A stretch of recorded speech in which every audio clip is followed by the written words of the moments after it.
KPSC ಪಶುವೈದ್ಯಾಧಿಕಾರಿ ನೇಮಕಾತಿಯಲ್ಲಿ ಅಕ್ರಮ ಆರೋಪಕ್ಕೆ ಸಂಬಂಧಪಟ್ಟಂತೆ ಶಿವಶಂಕರಪ್ಪ ನಿವಾಸದಲ್ಲಿ ಇವತ್ತು ಕೂಡ ಇಡಿ ಶೋಧವನ್ನು ನಡೆಸುವಂತ ಸಾಧ್ಯತೆ ಇದೆ.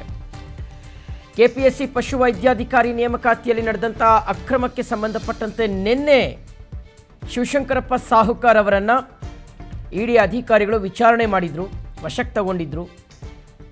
ಇವತ್ತು ಕೂಡ ಅವರ ಮನೆಯಲ್ಲಿ ಶೋಧ ಮುಂದುವರಿಯುವಂತ ಸಾಧ್ಯತೆ ಇದೆ. ನಿನ್ನೆ ಸತತ 22 ಗಂಟೆಗಳ ಕಾಲ ಶೋಧವನ್ನು ನಡೆಸಿದ್ರು. ಬೆಂಗಳೂರಿನ ನಿವಾಸದಲ್ಲಿ ಇವತ್ತು ಸಹ ಪರಿಶೀಲನೆ ಮುಂದುವರಿಯುವಂಥ ಲಕ್ಷಣಗಳು ಕಾಣಿಸ್ತಾ ಇದೆ.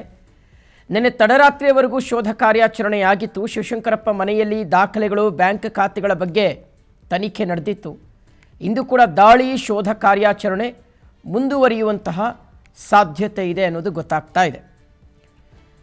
ಕೆಪಿಎಸ್ಸಿ ನೇಮಕಾತಿಯಲ್ಲಿ ನಡೆದಂತಹ ಬ್ರಹ್ಮಾಂಡ ಭ್ರಷ್ಟಾಚಾರ, 400 ಪಶುವೈದ್ಯಾಧಿಕಾರಿಗಳ ನೇಮಕಾತಿಯಲ್ಲಿ ಅಕ್ರಮ ನಡೆದಿದೆ ಅನ್ನುವ ಆರೋಪಕ್ಕೆ ಸಂಬಂಧಪಟ್ಟಂತೆ ಈಗ ಮಾಜಿ ಅಧ್ಯಕ್ಷ, ಕೆಪಿಎಸ್ಸಿ ಮಾಜಿ ಅಧ್ಯಕ್ಷ ಶಿವಶಂಕರಪ್ಪ ಸಾಹುಕಾರ್ ಅವರ ಮನೆಯಲ್ಲಿ ಇಡಿ ಅಧಿಕಾರಿಗಳು ಇವತ್ತು ಸಹ ತಲಾಶನ ಮುಂದುವರಿಸ್ತಾರೆ.